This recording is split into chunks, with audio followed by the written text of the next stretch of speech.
ილია თოფურია უკიდურესად რთულ სიტუაციაში ჩააყენეს. მას პირადი ცხოვრებისეული პრობლემები ჰქონდა, რაც ჩვენი საქმე საერთოდ არ არის.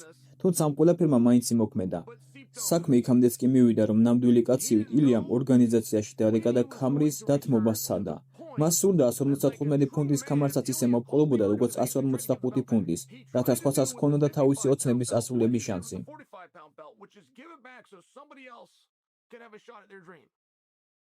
მაგრამ ორგანიზაციამ უთხრა: არა მოიცა, ჩვენ ხომ გული გვაქვს, მოდი ეს ერთად გავაკეთოთ, შეგვიძლია დროებითი ქამრის გათამაშება, უამრავი რამის მოფიქრება შეიძლება. თვლით რომ შენეს დაიმსახურე, 2 წონის დაუმარცხებელი ჩემპიონი ხარ, ფაქტობრივად ყველაზე ხისტი მებრძოლი ხარ და შენს მიმართ ასე მოქცევა არ გვინდაო.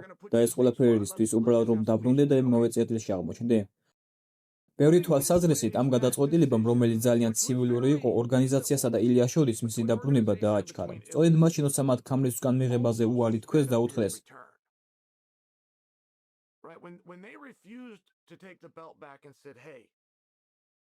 მოაწეს რიგე შენი საქმეები, ჩვენ შენს ზურგს ვამაგრებთო.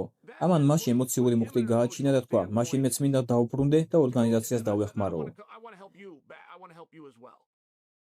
დაინიშნა თარიღი და ეს იყო სწორედ თეთრი სახლის ტურნირი.